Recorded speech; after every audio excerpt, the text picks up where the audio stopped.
नमस्कार दोस्तों, स्वागत है आप सभी का जीएस साधना के प्लेटफॉर्म पर। मैं रजत सिंह आपके सामने प्रस्तुत हूं बजट को लेकर के। ठीक है, आज हम बजट के बारे में बात करेंगे। चैनल पर नए हो, चैनल को लाइक सब्सक्राइब शेयर जरूर करिए, कमेंट करिए, चैनल के साथ जुड़े रहिए, अंत तक देखिए। अप्रॉक्स 1 घंटे की हमारी ये पहला क्लास रहेगा। हर बार बजट एक्चुअली आता है, उसमें समझ नहीं आता कि हम क्या डिस्कस करें, क्योंकि अक्सर जो बजट आते हैं उसमें कोई बहुत ज्यादा ऐसी चीजें नहीं होती है। इस बार के बजट में काफी नए नए प्रोविजन है जिस पर हमें बात करना चाहिए। उसी के लिए हम बजट लेकर के आए हैं। हम क्या, मैडम निर्मला जी बजट लेकर के आई हैं। तो इस बार बजट में काफी सारी चीजें हमारे पास बात करने के लिए हैं, तो हम बजट पे बात करेंगे और समझेंगे कि इस बार बजट में क्या क्या है। तो सबसे पहले ये थंबनेल है, इस थंबनेल से हम शुरू करते हैं। हम अपनी क्लास आज थंबनेल से शुरू करेंगे। यहां पर देखिए साड़ी पहनी हुई है मैडम ने, ये साड़ी है ना, ये साड़ी मधुबनी साड़ी है जो इनको दुलारी देवी जी ने गिफ्ट की थी। ठीक है, किसने की थी? दुलारी देवी जी ने। और दुलारी देवी जी ने इनसे आग्रह किया था कि जब आप बजट पढ़े तब आप यही साड़ी पहन करके पहने। और ये साड़ी मधुबनी साड़ी इन्होंने पहनी हुई है निर्मला सीतारमण जी ने, और जो कि इनको गिफ्ट की थी दुलारी देवी जी ने। ठीक है, तो क्वेश्चन आता है, क्वेश्चन नहीं आएगा लेकिन फिर भी आपको पता होना चाहिए कि यहां से एक तरीके से कह सकते हैं कि मधुबनी साड़ी को पहन करके इन्होंने बजट को प्रस्तुत किया है। और बजट में नॉर्मल चीजें, कुछ चीजें आपको पता होनी चाहिए। जैसे अगर कोई बात करता है क्या कॉन्स्टिट्यूशन में बजट वर्ड आपको देखने को मिलता है, तो कॉन्स्टिट्यूशन में बजट वर्ड देखने को नहीं मिलता है, बल्कि कॉन्स्टिट्यूशन में आपको क्या देखने को मिलता है? आर्टिकल 112 में वार्षिक वित्तीय विवरण। ठीक है, वार्षिक वित्तीय विवरण शब्द आपको देखने को मिलता है। ठीक है, एनुअल फाइनेंशियल स्टेटमेंट शब्द देखने को मिलता है। किसमें देखने को मिलता है भाइयों बहनों? यूनियन बजट में। और जब हम स्टेट बजट की बात करते हैं तो यहां पर मैंने आपको आर्टिकल 112 बोला है, तो 1 और 1 क्या हो गया? 2, और 202 ये क्या हो गया? ये बात करेगा स्टेट बजट की। क्लियर? कुछ चीजें हैं जिनको बजट के बारे में हमें बेसिक चीजें पता होनी चाहिए बजट के बारे में, कि क्या कॉन्स्टिट्यूशन में बजट में कुछ लिखा होता है, बजट जैसे शब्द का प्रयोग होता है। तो उत्तर आएगा नहीं, कॉन्स्टिट्यूशन में बजट जैसे शब्द का प्रयोग नहीं होता है। कॉन्स्टिट्यूशन में प्रयोग होता है एनुअल फाइनेंशियल स्टेटमेंट या वार्षिक वित्तीय विवरण, जो कि आर्टिकल 112 में दिया हुआ है। और जब हम बात करेंगे स्टेट की, तो 112 में 1 और 1 को जोड़ करके 202, और ये 202 किस में मिलता है? स्टेट गवर्नमेंट में जब बजट प्रस्तुत होता है तो वो किस आर्टिकल के तहत होता है? आर्टिकल 202 के तहत। इतनी बात क्लियर हुई। अब 1947 में जब पहला बजट प्रस्तुत हुआ था, नहीं सबसे पहले की बात करते हैं, 1947 के पहले भी हम आते हैं। तो 1947 के पहले 1860 में पहला बजट प्रस्तुत हुआ था। कब प्रस्तुत हुआ था? 1860 में। व्हाइट कलर दे दूं। 1860 में पहला बजट प्रस्तुत हुआ था। सर ये 1860 में पहला बजट प्रस्तुत किसने किया था? तो 1860 में पहला बजट प्रस्तुत किया था जेम्स विल्सन ने। ठीक है, किसने प्रस्तुत किया था? जेम्स विल्सन जी ने पहला बजट प्रस्तुत किया था। और फिर हम बात करते हैं कि जब हमारा भारत स्वतंत्र होता है 1947 में, तो षणमुखम जी ने बजट को प्रस्तुत किया था। किसने प्रस्तुत किया था पहला बजट 1947 में? षणमुखम शेट्टी जी ने प्रस्तुत किया था। और फिर 1950 में जॉन मेथाई, इसको थोड़ा सा क्लियर कर दें कि जब 1947 में या पहला बजट की बात करें हम पहले 1860 में, तो 1860 में जो पहला बजट था वो जॉन विल्सन ने प्रस्तुत किया। और फिर उसके बाद भारत स्वतंत्र हुआ। और फिर 1947 में जब भारत, या कह सकते हैं 1947 में पहला बजट किसने प्रस्तुत किया? तो षणमुखम शेट्टी ने पहला बजट प्रस्तुत किया है। और फिर उसके बाद अगला प्रश्न आ सकता है कि 1950 में जब भारत गणराज्य बन गया तब किसने प्रस्तुत किया था? तब जॉन मेथाई ने प्रस्तुत किया था। किसने प्रस्तुत किया था? जॉन मेथाई ने प्रस्तुत किया था। अब बात आती है कि सर सबसे ज्यादा बार बजट किसने प्रस्तुत किया है? सबसे ज्यादा बार बजट किसने प्रस्तुत किया है अगर प्रश्न आता है, तो सबसे ज्यादा बार बजट प्रस्तुत करने वाले कौन है? मोरारजी देसाई जी हैं। कौन है? मोरारजी देसाई जी हैं। कब प्रस्तुत किया था इन्होंने? तो कितनी बार प्रस्तुत कर चुके हैं? तो सर 10 बार प्रस्तुत कर चुके हैं। ठीक है, इसके अलावा पी चिदम्बरम साहब भी कितनी बार प्रस्तुत कर चुके हैं? पी चिदम्बरम साहब भी 10 बार बजट को प्रस्तुत 9 बार बजट को प्रस्तुत कर चुके हैं। माफ करिएगा, यहाँ पर 9 है, ठीक है। 9 बार बजट को प्रस्तुत किया था उन्होंने।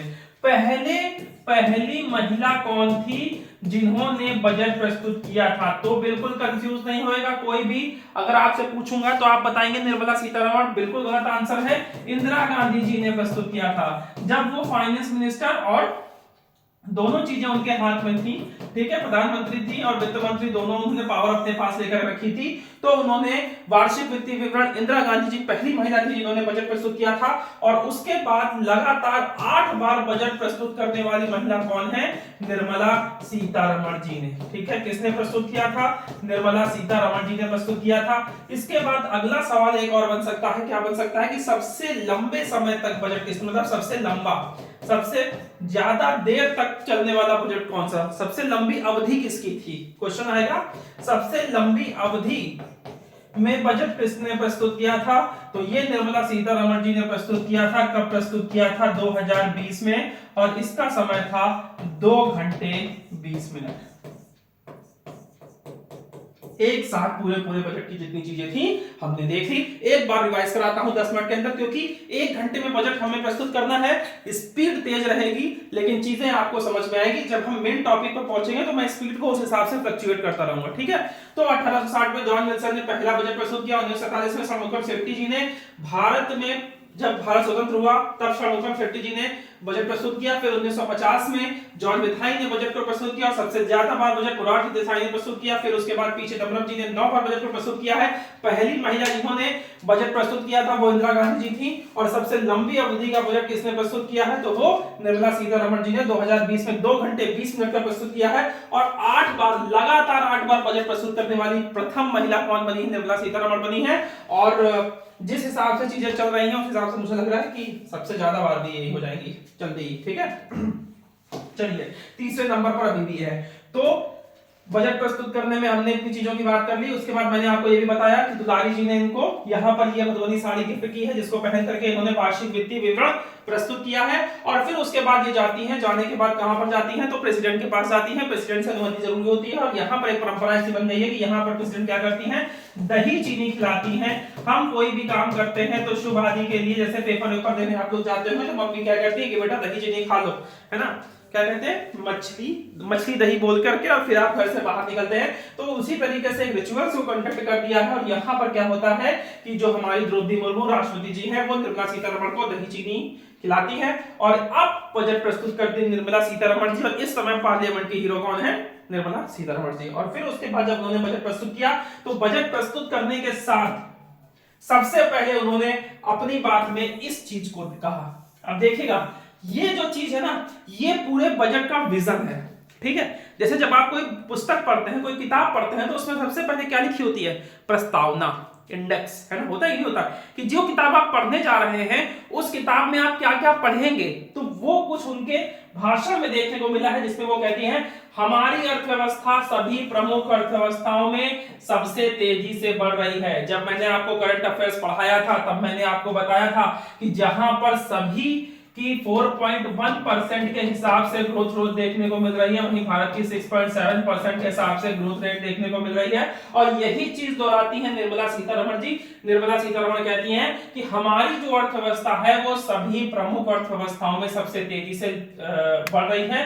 पिछले 10 वर्षों के हमारे जो डेवलपमेंट ट्रैक रिकॉर्ड है उसको, और जो इंफ्रास्ट्रक्चर डेवलपमेंट है उसने वैश्विक स्तर पर ध्यान आकर्षित किया है। अर्थात सभी देशों की निगाह इस समय भारत के ऊपर है।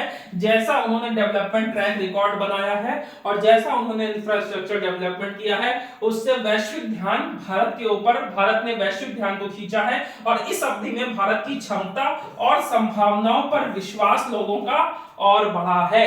अगले 5 वर्षों को सबका विकास को साकार करने और सभी क्षेत्रों में संतुलित विकास को प्रोत्साहित करने का अवसर प्रदान करेगी भारत। यहां पर उनका कहने का मतलब है कि जहां पर वर्तमान में सभी देशों की अर्थव्यवस्थाएं डिक्लाइन होते दिख रही हैं, लेकिन विश्व में अगर आप देखेंगे कई देशों की अर्थव्यवस्था क्या है, डिक्लाइन फेज में दिखाई दे रही है। लेकिन भारत ने एक कह सकते हैं कि कॉन्टिन्यूटी बना रखी है। एक स्तर से ज्यादा अर्थव्यवस्था भारत की नहीं गिरी थी कोरोना जैसे पेंडेमिक में, और भारत जहां इस समय युद्ध, चारों तरफ युद्ध का माहौल है, ग्रोथ रेट गिर रही है, वहीं भारत की ग्रोथ रेट क्या है, बढ़ती हुई नजर आ रही है, जो दिखाता है कि जब भारत के 100 वर्ष पूरे होंगे, किस चीज के, भारत की स्वतंत्रता के, अर्थात 2047 तक, तो भारत एक विकसित भारत के राह पर होगा। भारत किस राह पर होगा, विकसित भारत की राह पर होगा। फिर से एक बार रिवाइज करते हैं, मैंने आपको क्या क्या बताया, मैंने बताया मधुबनी साड़ी के बारे में, मैंने बताया बजट कब किस प्रकार प्रस्तुत हुआ, इसके अलावा क्या विजन है बजट का, निर्मला सीतारमण जी का, वो मैंने आपको बताया, और साथ ही साथ आपको ये भी बताया है कि जहां पर इनका विजन क्या कहता है, विकसित भारत का विजन बता रहा है, और ये क्या कह रही है, ये कह रही है कि जहां विश्व में युद्ध चल रहे हैं, पैंडेमिक सिचुएशन के बाद युद्ध आ गया, कह सकते हैं बहुत सारी क्राइसिस अलग अलग देशों में देखने को मिल रही है, लेकिन भारत में उस प्रकार की व्यवस्था नहीं बनी। भारत अब क्या है, विकसित रास्ते की ओर दिखाई दे रहा है, और यहां पर हम देख सकते हैं उन्होंने क्या किया है कि भारत सबका विकास को साकार करेगा, एक संतुलित विकास की बात करेगा, और जैसा जैसा उन्होंने 10 वर्षों में डेवलपमेंट किया है, इंफ्रास्ट्रक्चर डेवलपमेंट किया है, वैसा उसने क्या किया है कि देश को, दुनिया भर के देशों को भारत की ओर आकर्षित करने के लिए मजबूर कर दिया है। और अगले 100 वर्षों में, जब भारत स्वतंत्र होगा था 1947 में, उसके 100 वर्षों बाद अर्थात 2047 में विकसित भारत निकल करके आएगा विश्व में। अब बात आती है कि सर विकसित भारत क्या है, ठीक है। अब बात आ रही है कि विकसित भारत क्या है, ये भी निर्मला सीतारमण जी ने बताया है कि विकसित भारत क्या है। तो विकसित भारत क्या है, विकसित भारत के अंदर जीरो पॉवर्टी होगी। अब एक बात बताइए, जीरो पॉवर्टी एसडीजी गोल में किसके तहत है, तो जब हमने एसडीजी गोल पढ़ा था तो एसडीजी गोल 1 में क्या है, विकसित भारत की बात की गई है, की गई कि नहीं की गई। इसके अलावा क्वालिटी एजुकेशन बात की गई है, अर्थात भारत की नींव मजबूत होगी, ठीक है। ये किसमें था, सस्टेनेबल डेवलपमेंट गोल 4 के तहत। जीरो पॉवर्टी का मतलब यह है कि भारत में गरीबी नहीं दिखाई देगी 100 वर्षों बाद 2047 में।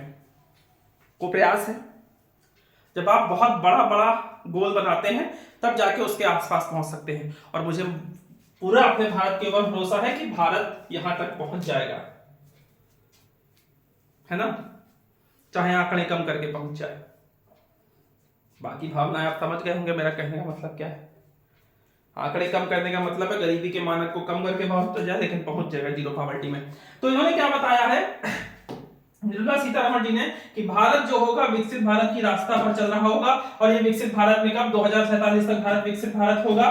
और इसके साथ उन्होंने क्या किया है, विकसित भारत क्या होगा, क्या है विकसित भारत। हम बात तो करते हैं विकसित भारत, लेकिन भारत में विकसित भारत है क्या, तो जब हम एसडीजी गोल 1 को प्राप्त कर लेंगे, अर्थात जीरो पॉवर्टी, अर्थात कोई भी व्यक्ति पॉवर्टी लाइन के नीचे नहीं होगा, पहली चीज। सेकंड चीज क्या है, quality education, high quality education सभी के लिए, कुछ विशिष्ट वर्गों के लिए नहीं, सभी के लिए। तो भाई साहब इसके लिए आपको गवर्नमेंट स्कूलों को मजबूत करना पड़ेगा। किसको मजबूत करना पड़ेगा, गवर्नमेंट स्कूल को मजबूत करना पड़ेगा। इसके लिए जैसे अटल टिंकरिंग लैब की आगे चल के बजट में हम बात करेंगे, उनकी पर काम किया गया है। इसके अलावा ब्रॉडबैंड जैसी सुविधाएं स्कूलों में पहुंचाने की बात की गई है, ये सारी बातें की गई है, और क्वालिटी एजुकेशन को और भी ज्यादा इनहेंस करने की बात की गई है। इसके अलावा हेल्थ केयर की बात की गई है एसडीजी गोल 3 में, और यहां ये भी उन्होंने बोला है कि स्वास्थ्य सुविधाएं ही मेन इंपॉर्टेंट है, सभी लोगों को यहां पर क्या होगा, high quality health care system मिलेगा। लेकिन ये high quality health care system कैसा होगा, एफोर्डेबल होगा, बहुत महंगा नहीं होगा, अर्थात सबका विकास के लिए सबको क्वालिटी एजुकेशन प्रोवाइड किया जाएगा, सबको हेल्थ केयर एसेस प्रोवाइड किया जाएगा, भारत में जीरो पॉवर्टी को मेंटेन किया जाएगा। इसके अलावा स्किल्ड लेबर की बात की गई है। क्यों भैया स्किल्ड लेबर की बात की गई है, क्योंकि अगर व्यक्ति जो होगा स्किल्ड पर्सन होगा, मैं कह रहा हूं, तो कोई भी छोटे से छोटा काम करने वाला भी व्यक्ति होगा। पहली बात, कोई भी काम छोटा नहीं होता, लेकिन अगर मान लीजिए आपके घर में कोई भी व्यक्ति नॉर्मल एसी भी सेट करने आ रहा है ना, और वो स्किल्ड है, अगर वो आ रहा है रेफ्रिजरेटर बनाने आ रहा है, वो भी क्या होगा, अगर स्किल्ड पर्सन होगा, तो जब आप मार्केट में निकलते हैं तो एक स्किल्ड टेक्नीशियन की कितनी कमी आपको दिखाई देती होगी। कहने का मतलब यह है कि स्किल्ड लेबर भारत में तैयार किए जाएंगे। इसके अलावा वुमेन पार्टिसिपेशन को बढ़ाया जाएगा, है ना। आज बहुत ज्यादा फेमिनिज्म की बात होती है ना, किसी को कुछ भी कह दीजिए, फेमिनिज्म की बातें होने लगती है ना। बिल्कुल अच्छी बात है, लेकिन फेमिनिज्म क्या है? फेमिनिज्म है कि आप घर के बाहर निकलिए। महिला सशक्तिकरण का मतलब ये नहीं है, महिला सशक्तिकरण का मतलब ये है कि आप घर के बाहर रखिए, आप क्या करिए, पार्टिसिपेट करिए इनकम जनरेशन में। भाई साहब घर में, मैडम घर में ना बैठिए, इनकम जनरेशन में आप बाहर निकलिए। वुमेन का पार्टिसिपेशन कितना करना है हमें? 70% करना है, तभी भारत विकसित भारत हो जाएगा। अर्थात भारत की 70% महिला जो होंगी वो इकोनॉमिक एक्टिविटी में बराबर शेयर होल्डर होंगी। इसके अलावा हमारे अन्नदाता एग्रीकल्चर, जो हमारा एग्रीकल्चर है उसमें क्या होगा, भारत को फूड बास्केट बनाना है विश्व का, इस पर हमने बात की है। विकसित भारत क्या होगा, इसकी परिभाषा आपको दे दी है निर्मला सीतारमण जी ने। क्या होगा, जब हम एसडीजी गोल 1 प्राप्त कर लेंगे, अर्थात जब भारत में पॉवर्टी खत्म हो जाएगी, जब हम सभी को क्वालिटी एजुकेशन प्रोवाइड कर देंगे, अर्थात एसडीजी गोल 4 को प्राप्त कर देंगे, जब हम एसडीजी गोल 3 अर्थात हेल्थ केयर के सेक्टर में अफोर्डेबल और हाई क्वालिटी क्या प्रोवाइड करेंगे, हेल्थ केयर एसेस प्रोवाइड करेंगे, तब हम विकसित भारत होंगे। इसके अलावा 3 इस तरह बताए हैं, इस तरह उन्होंने क्या बताया, सबसे पहले भारत को क्या बनना पड़ेगा, फूड बास्केट बनना पड़ेगा विश्व का। विश्व का क्या करना पड़ेगा, अन्न का कटोरा बनना पड़ेगा, है ना, भोजन का कटोरा बनना पड़ेगा। भारत को एक तरीके से कह सकते हैं एग्रीकल्चर में 100% अपने आप को सुदृढ़ करना पड़ेगा। इसके अलावा वुमेन के पार्टिसिपेशन को बढ़ाना होगा, क्योंकि और कितना बढ़ाना होगा, 70% वुमेन पार्टिसिपेशन होगा इकोनॉमिक एक्टिविटीज में। और इसके साथ साथ सारे जितने व्यक्ति काम करने वाले होंगे वो क्या होंगे, स्किल्ड होंगे, और एक मीनिंगफुल एम्प्लॉयमेंट जनरेट होगा। ये विजन प्रस्तुत किया है विकसित भारत के लिए। क्या, विकसित भारत के लिए। अब यहां पर टोटल जब आप देखेंगे तो आपको एक चीज समझ में आएगी कि इस विकसित भारत के लिए उन्होंने सबसे ज्यादा बात की है एग्रीकल्चर की। ठीक है, एग्रीकल्चर डेवलपमेंट करने की बात की है। इसके अलावा क्या की है, इसके अलावा वुमेन पार्टिसिपेशन अर्थात एमएसएमईज को डेवलप करने की बात की गई है। ठीक है ना, थोड़ा सा इसको देखिएगा। अब ये होगा कैसे, विकसित भारत होगा कैसे, विकसित भारत क्या है ये आपको समझ में आया। अब विकसित भारत करने के लिए आपको कई जगह पर बजट देखिए कितना बढ़िया प्रस्तुत कर रहे हैं, आपको भी चीजें बहुत इजीली समझ में आ रही। विकसित भारत के लिए आपको कई जगह पर ध्यान केंद्रित करना पड़ेगा। किन किन जगह पर ध्यान केंद्रित करना पड़ेगा, तो सबसे पहले तो आपको एग्रीकल्चर पर ध्यान केंद्रित करना पड़ेगा। जैसा आपका विजन है कि भारत विकसित भारत हो, उस विकसित भारत के लिए आपको किन किन चीजों के ऊपर काम करना पड़ेगा या किन किन चीजों पर ध्यान केंद्रित करना पड़ेगा, तो सबसे पहले आपको एग्रीकल्चर पर ध्यान केंद्रित करना पड़ेगा। इसके अलावा जो एमएसएमईज हैं इन पर ध्यान केंद्रित करना पड़ेगा, इनको डेवलपमेंट प्रोवाइड करना पड़ेगा। क्यों, क्योंकि एमएसएमई का पहले फुल फॉर्म बताइए, तो इसका होता है minimum small and medium enterprises. ठीक है, सूक्ष्म लघु एवं मध्यम उद्योग। क्यों, क्योंकि जब ये होगा तब फिर क्या होगा कि एम्प्लॉयमेंट बढ़ेगी, है ना। जब एमएसएमईज को प्रमोट किया जाएगा तब एम्प्लॉयमेंट जनरेट होगी। ये एम्प्लॉयमेंट जनरेट होगी तो फिर पब्लिक के पास पैसा आएगा। जब पब्लिक के पास पैसा आएगा तो पब्लिक व्यय करेगी। जब पब्लिक व्यय करेगी तब गवर्नमेंट के पास भी पैसा आएगा। क्यों, क्योंकि बाय द टैक्स, चाहे वो डायरेक्ट हो चाहे इनडायरेक्ट हो। और फिर जब गवर्नमेंट के पास पैसा आएगा तो गवर्नमेंट इंफ्रास्ट्रक्चर बिल्ड करेगी, है ना। कुल मिलाकर के ये एक साइक्लिक क्रम में चीजें चलती जाएंगी। तो एग्रीकल्चर हो गया, एमएसएमई हो गया, इसके अलावा अर्बन सेक्टर, क्योंकि सबको मीनिंगफुल लिवलीहुड प्रोवाइड करना भी गवर्नमेंट का उद्देश्य है। विकसित भारत का मतलब ये नहीं होता है कि आप सही से ना रह रहे हो। विकसित भारत का मतलब होता है कि अर्बन सेक्टर अर्थात आपको मीनिंगफुल लिवलीहुड प्रोवाइड करे, इसके लिए अर्बन सेक्टर की तरफ ध्यान केंद्रित करना पड़ेगा। और क्या फाइनेंशियल सेक्टर के बिना विकसित भारत हो सकता है, तो आंसर इज नो। अब आपको फाइनेंशियल सेक्टर की तरफ भी ध्यान आकर्षित करना पड़ेगा। इसके अलावा आपको एक्सपोर्ट भी बढ़ाने होंगे, है ना, एक्सपोर्ट भी बढ़ाने होंगे। और urban sector, financial sector, export हो गया, एमएसएमई हो गया, एग्रीकल्चर हो गया। ठीक है, इतने सारे चीजों पर आपको क्या करना पड़ेगा, ध्यान केंद्रित करना पड़ेगा। एक और छूट गया है, वो है कौन सा, पावर सेक्टर। पावर सेक्टर, ठीक है, पावर सेक्टर क्यों? पावर सेक्टर का मतलब है आज जब सबसे ज्यादा डिमांड किसकी चल रही है? पावर सेक्टर की चल रही है। इसीलिए मैंने करंट में बार बार आपको ग्रीन हाइड्रोजन की बात की थी, मैंने आपको ग्रे हाइड्रोजन की बात की थी, प्रधानमंत्री सूर्य घर हर घर बिजली योजना की बात की थी। कितनी योजनाएं आखिरकार चल रही हैं पावर सेक्टर से तहत। तो ये आपका क्वेश्चन ही है। मैं कहानी के हिसाब से पढ़ा रहा हूं कि आपके दिमाग में चीजें बस जाएं, लेकिन वास्तव में ये क्वेश्चन ही है कि विकसित भारत क्या है। मेंस में क्वेश्चन आ गया कि विकसित भारत क्या है, इसको अपने शब्दों में परिभाषित करिए। कर दिया आपने, ठीक है। अगला क्वेश्चन कहता है भारत विकसित, मानिए 150 शब्दों में आया, 250 शब्दों में आया, आखिर विकसित भारत क्या है और विकसित भारत के लिए किन किन प्रमुख के चीजों के ऊपर ध्यान केंद्रित करने की आवश्यकता है भारत को। 250 शब्दों में इसे अपने शब्दों में लिखिए, ठीक है। तो ये चीजें क्वेश्चन बजट इसलिए इस पर्सपेक्टिव से आपके पेपर के लिए बहुत इंपॉर्टेंट हो गया, ठीक है।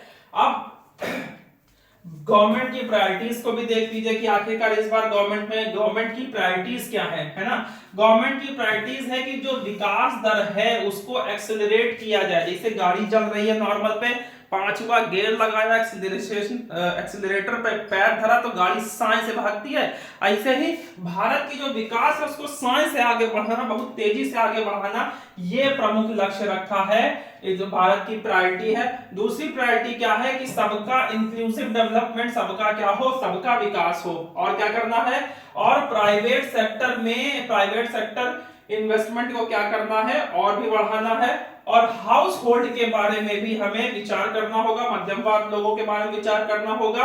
और क्या होगा, पावर में अपनी जो हमारी पावर है, हमारी शक्ति है, वो क्या है, मिडिल क्लास है। और इस मिडिल क्लास को भी हमें क्या करना पड़ेगा, अपलिफ्ट करना पड़ेगा। अब इसके लिए 4 अलग अलग इंजन तैयार किए हैं। इस इंजन के ग्राउंड पे हम लोग क्या है, पूरे के पूरे बजट को समझेंगे। जैसे इंजन नहीं होता गाड़ी का, पहले तो आपको उद्देश्य बता दिया, पहले बता दिया विकसित भारत क्या है, कब तक प्राप्त करेंगे, 100 वर्षों में। विकसित भारत में ध्यान किन किन चीजों पे आकर्षित करेंगे, वो बता दिया। अब आपकी मंजिल आपको पता है, तो मंजिल पे जाने के लिए आपको क्या चाहिए, गाड़ी चाहिए। और गाड़ी में क्या चाहिए, इंजन चाहिए। या रेलगाड़ी है, रेलगाड़ी में इंजन चाहिए, वही तो आपको खींच के लेके जाएगा। तो इसमें 4 इंजन बताए हैं। पहला इंजन क्या है, एग्रीकल्चर। दूसरा इंजन क्या है, एमएसएमई। तीसरा इंजन क्या है, इन्वेस्टमेंट। और चौथा इंजन क्या है, एक्सपोर्ट। आई बात समझ, क्लियर। पहला इंजन एग्रीकल्चर, दूसरा इंजन एमएसएमई, तीसरा इंजन इन्वेस्टमेंट और चौथा इंजन एक्सपोर्ट। 5 मिनट के लिए आपको, 5 मिनट नहीं 10 सेकंड में आपको दे रहा हूं। जितनी चीजें बताई थी उसको एक बार देखिए।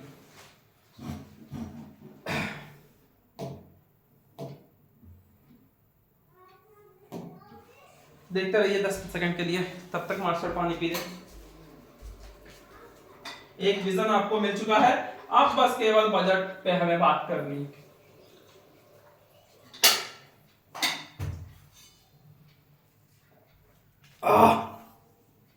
चलिए, 20 मिनट की लगभग क्लास हो चुकी है हमारी, और 20 मिनट में हमने लगभग पूरे बजट को एक कह सकते हैं कंपाइलेशन में बजट का विजन, प्रस्तावना, इंडेक्स, या कह सकते हैं पूरे बजट का सार को निचोड़ करके भर दिया है।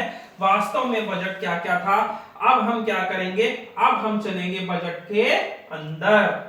कहां चलेंगे, बजट के अंदर, कि बजट किन किन चीजों पे कितना अलॉटमेंट हुआ है। तो देखिए सबसे ज्यादा ये अवरोही क्रम में दिया हुआ है। अवरोही क्रम क्या होता है, सबसे पहले सबसे बड़ा, फिर उसके बाद उससे छोटा, फिर उससे छोटा, फिर सबसे छोटा, या जिसको इंग्लिश में आप लोग कहते हैं डिसेंडिंग ऑर्डर। क्या कहते हैं, डिसेंडिंग ऑर्डर। तो यहां पर जो दिया गया है ये डिसेंडिंग ऑर्डर में दिया गया है। रक्षा पर 6.81 लाख करोड़ रुपए खर्च हुआ है। रेलवे पर 2.5 करोड़ के आसपास खर्च हुआ है। फिर गृह मंत्रालय में सबसे ज्यादा खर्च हुआ है, लगभग 2.33 करोड़। और फिर उपभोक्ता मामलों में लगभग 2.15 करोड़ खर्च हुआ है। मेन इंपॉर्टेंट ये याद रखिए कि रक्षा पर कितना खर्च हुआ है। सबसे ज्यादा रक्षा पर खर्च हुआ है 6.81 करोड़ रुपए, और उसके बाद रेलवे को मिला है 2.55 लाख करोड़ रुपए। अब इसमें इंपॉर्टेंट क्या आ जाता है, कुछ और इंपॉर्टेंट होंगे जो आपको याद रखने, जैसे ग्रामीण विकास को कितना मिला है, रूरल डेवलपमेंट को तो 1.9 लाख करोड़ मिला है। एग्रीकल्चर को कितना मिला है, तो एग्रीकल्चर को 1.37 लाख करोड़ मिले हैं। शिक्षा को कितना मिला है, तो शिक्षा को 1.28 लाख करोड़ मिले हैं। और स्वास्थ्य को कितना मिला है, 0.99 लाख करोड़ रुपए मिले हैं। काफी कम है। अब देखिए शिक्षा और स्वास्थ्य काफी कम है ना। तो मुझे लगता है कि अब गवर्नमेंट को शिक्षा और स्वास्थ्य दो चीजों पर काम करना जरूर पड़ेगा, क्योंकि जब आप इस पर काम करेंगे ना तभी आपके एसडीजी गोल, शिक्षा के लिए कौन सा है 4 और स्वास्थ्य के लिए एसडीजी गोल 3 प्राप्त होगा। और जब आपका एसडीजी गोल 3 और 4 प्राप्त होगा तभी आप एसडीजी गोल 1 को प्राप्त करने की सोच सकते हैं, है कि नहीं। तो शिक्षा और स्वास्थ्य पर भी गवर्नमेंट को ध्यान देना होगा। तो इसके बाद शुरू करते हैं अपने बजट में, हमारे बजट में किन किन चीजों पर बात की है उस पर हम बात करते हैं, ठीक है। चलिए शुरू करते हैं। पहला बजट दिख रहा है, दिख रहा है कि नहीं दिख रहा है, हाँ दिख रहा है, थोड़ा सा छोटा दिख रहा है, तो थोड़ा सा ध्यान दीजिए, इसको हम और ऊपर कर देते हैं, काम करते हैं।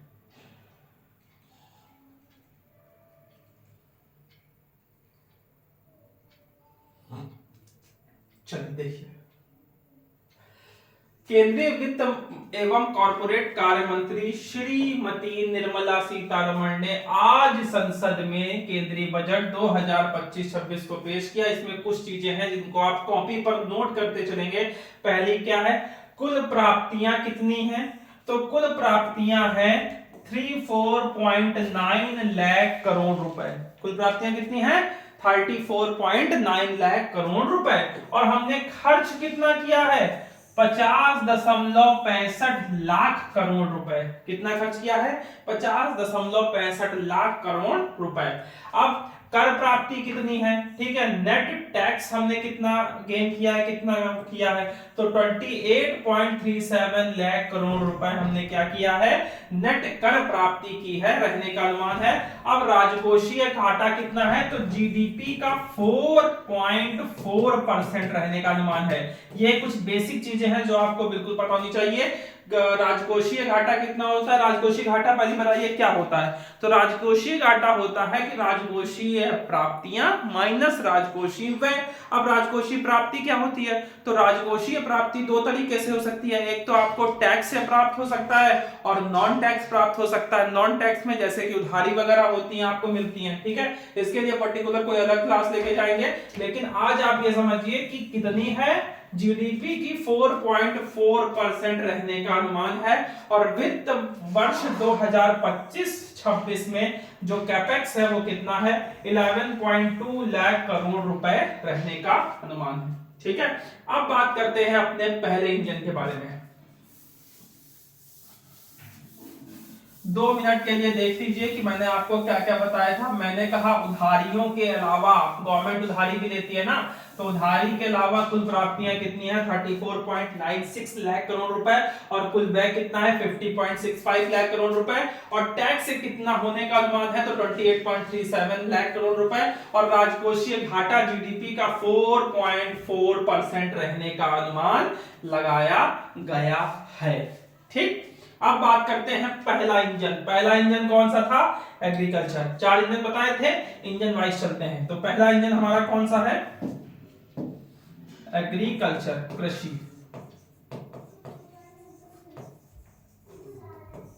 पहला इंजन हमारा क्या है, पहला इंजन हमारा एग्रीकल्चर है। तो पहले हम किस पे बात करेंगे, एग्रीकल्चर पर बात करेंगे। पहली चीज ये देखिएगा, एक नया पेपर में आपके लिए तैयार हो गया है, एक नई योजना शुरू किया जिसका नाम है धन धान्य कृषि योजना, ठीक है, धन धान्य कृषि योजना। ये क्या है, ये विकासशील कृषि जिला कार्यक्रम है। याद रखिएगा, धन धान्य कृषि योजना। इसमें होगा क्या, भारत राज्यों को भी इसमें पार्टिसिपेट करवाया जाएगा या वो खुद राज्य भी करेंगी, और शुरू होगी प्रधानमंत्री धन धान्य कृषि योजना। इस कार्यक्रम में या कह सकते हैं इस कार्यक्रम में जो कम उत्पादकता वाले राज्य हैं उनको शामिल किया जाएगा। ठीक है, ये सही है। ठीक, हाँ, तो जो कम उत्पादकता वाले राज्य हैं उनको शामिल किया जाएगा और उनको क्या किया जाएगा, जो कम उत्पादकता, अच्छा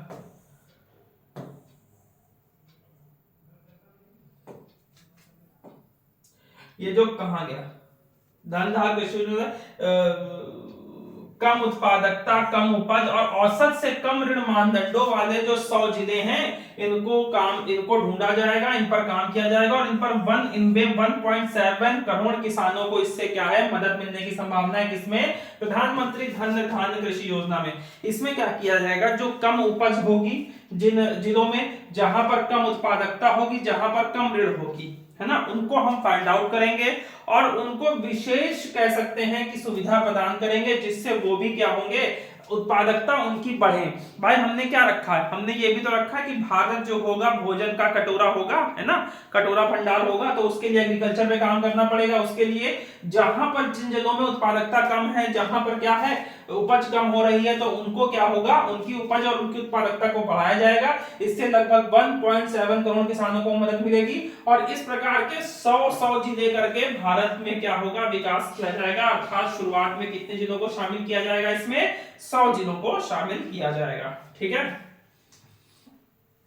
इसके बाद ग्रामीण समृद्धि और लचीला निर्माण, इस प्रकार का भी बहु क्षेत्रीय कार्यक्रम प्रारंभ किया जाएगा। ठीक है, इसमें क्या होगा, इसमें कौशल निवेश प्रौद्योगिकी के माध्यम से खेती में जो रोजगार कम की जो प्रॉब्लम थी, या कह सकते हैं कि एम्प्लॉयमेंट की कम की जो प्रॉब्लम थी, उसका समाधान किया जाएगा। कहने का मतलब यह है कि यहां पर क्या होगा, यहां पर टेक्नोलॉजी आदि का यूज एग्रीकल्चर में बढ़ाया जाएगा। ठीक है, और यहां भी कितने होंगे, 100 विकासशील कृषि जिलों को इसमें शामिल किया जाएगा। तो चाहे धान्य कृषि योजना हो और चाहे ग्रामीण समृद्धि और लचीला निर्माण हो, दोनों में कितने जिलों को शामिल किया जाएगा, 100 जिलों को शामिल किया जाएगा। लेकिन धान्य कृषि योजना में यहां पर क्या होगा, कम उपज कम उत्पादकता वाले 100 जिलों को शामिल किया जाएगा और यहां पर क्या होगा, रोजगार की समस्या से निपटान के लिए 100 जिलों को शामिल किया गया है, जहां पर टेक्नोलॉजी और उनको क्या होगा, उनको कौशल प्रदान किया जाएगा। ठीक है, दलहन में आत्मनिर्भरता की बात की गई है। दलहन की जब भी बात आती है तो हम जानते हैं कि प्रोडक्शन के मामले में भारत नंबर 1 पर है, लेकिन कंजम्पशन के मामले में भी तो भारत नंबर 1 पर है। इसीलिए भारत को क्या करता है, दालों को इंपोर्ट करना पड़ता है, दालों को खरीदना पड़ता है और दालें हमको 100, 120, 170, 180 इस रुपया में दाल मिलती है, जो कि आम आदमी के लिए कह सकते हैं अफोर्ड उतनी नहीं रह सकती है। इसके लिए हम क्या करेंगे, दलहन में भी क्या करेंगे, आत्मनिर्भरता प्राप्त करेंगे। अर्थात जो हमें इंपोर्ट करनी पड़ रही है वो हमें इंपोर्ट ना करनी पड़े। इसके लिए 3 दालें प्रमुख रूप से कौन कौन सी, तूर, उड़द और मसूर पर विशेष ध्यान दिया जाएगा और 6 वर्षों में दलहन में आत्मनिर्भरता प्राप्त करने के लिए दलहनों में आत्मनिर्भरता मिशन प्रारंभ किया जाएगा। ठीक है, इसमें जो सेंट्रल एजेंसी होगी वो होगी नेफेड और एनसीसीएफ। ठीक है, ये क्या करेगी, ये एक तरीके से कह सकते हैं अगले 4 वर्षों में किसानों से ये दालें क्या करेंगे, खरीदेंगे। इससे क्या होगा, इससे जो किसान होंगे वो दालों के उत्पादन में क्या होंगे, प्रोत्साहित होंगे, उत्प्रेरक होंगे। ठीक है, इसके अलावा सब्जियों और फलों के लिए भी व्यापक कार्यक्रम लागू किया गया है। इसके लिए क्या है, उत्पादन प्रभावी और आपूर्ति प्रसंस्करण और किसानों के लिए कह सकते हैं जो उनकी सब्जी के मूल्य है उनको बढ़ाने के लिए भी यहां पर कार्यक्रम को लॉन्च किया जाएगा। अब इस पन्ने में हमने क्या देखा, इसमें देखा हमने प्रधानमंत्री धन धान्य कृषि योजना के बारे में, जो कि 100 जिलों में लागू होगी, कम उपज कम उत्पादकता वाले जिलों में। और हमने देखा ग्रामीण समृद्धि और लचीला निर्माण, ये किसमें है, तो कौशल निवेश आदि प्रदान किया जाएगा 100 जिलों में। इसके बाद दलहन में आत्मनिर्भरता की बात हमने की है। इसके लिए अगले 6 वर्षों में दलहनों में आत्मनिर्भरता प्राप्त करेंगे। उसके लिए भारत क्या करेगी,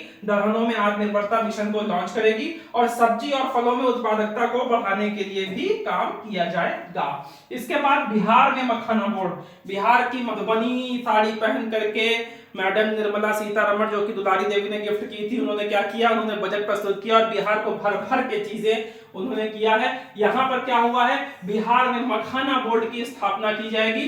मखानों का उत्पादकता हम देख चुके हैं, क्या देख चुके हैं कि हल्दी बोर्ड की स्थापना हो चुकी है। वो किसने की थी, वो एग्रीकल्चर एंड वेलफेयर डिपार्टमेंट, जिसमें इस समय कौन है, शिवराज सिंह चौहान जी हैं, उन्होंने क्या किया था कि हल्दी बोर्ड की स्थापना कर चुके थे।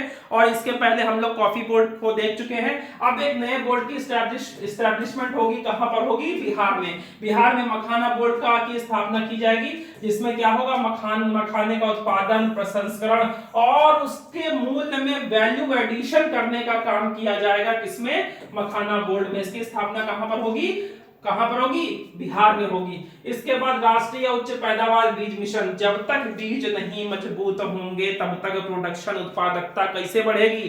तो अब यहां पर बीजों के लिए भी उच्च पैदावार बीज मिशन शुरू किया जाएगा, जिसका उद्देश्य क्या होगा, तो आप रिसर्च एंड डेवलपमेंट का एक कह सकते हैं इकोसिस्टम तैयार किया जाएगा, जिसका लक्ष्य होगा उच्च पैदावार बीजों को विकसित करना और उनका प्रसार करना। इसमें 100 से अधिक कॉमर्शियल किस्मों को शामिल किया जाएगा, है ना, जो कॉमर्शियल क्रॉप होती हैं उनको शामिल किया जाएगा। इसके बाद करते हैं मत्स्य उद्योग के बारे में, अर्थात फिशरी डिपार्टमेंट के बारे में। तो अंडमान निकोबार और लक्षद्वीप जैसे द्वीपों पर यहाँ पर क्या है, विशेष ध्यान दिया गया है। भैया अंडमान निकोबार पे विशेष ध्यान है ही, वहां पर पोर्ट बन रहा है, विकसित किया जा रहा है वहां पर, जिसकी वजह से हमने करंट में देखा था कि शैंपेन करके जो एक जनजाति वहां पर मिलती है वो काफी परेशान थी। और अब यहाँ पर क्या हुआ है, मत्स्य उद्योग के लिए भी अंडमान निकोबार और लक्षद्वीप पर विशेष ध्यान एकत्रित किया गया है। और यहाँ पर क्या है, गहरे समुद्र से निरंतर मछली पकड़ने को बढ़ावा देने के लिए एक फ्रेमवर्क तैयार किया गया है। इसके बाद देखते हैं कपास उत्पादकता मिशन के बारे में। ये सारा एग्रीकल्चर में चल रहा है, प्राइमरी सेक्टर में अभी हम चल रहे हैं। एग्रीकल्चर में पिछले में हमने देखा था, ये सारा लगातार एग्रीकल्चर चल रहा है। देखिए कितना दिया है खेती में, यहाँ पर क्या दिया है, धन धान्य कृषि योजना, समृद्धि लचीला, जिससे कि यहाँ पर क्या होगा, एम्प्लॉयमेंट की बात की गई, यहाँ पर उत्पादकता की बात की गई, यहाँ पर दाल की बात की गई, यहाँ पर सब्जी की बात की गई, यहाँ पर मखाना बोर्ड स्टैब्लिश करने की बात की गई है। उसके बाद उच्च पैदावार बीजों की बात की है, मत्स्य को यहाँ पर मछली पकड़ने पालन को बढ़ावा देने के लिए किस चीज की बात की है, तो उन्होंने ये भी कहा है कि हम अंडमान निकोबार और लक्षद्वीप को विशेष तौर से गहरे समुद्री क्षेत्रों में मछली पकड़ने के लिए प्रोत्साहित करेंगे और उसके लिए पूरा फ्रेमवर्क तैयार करेंगे।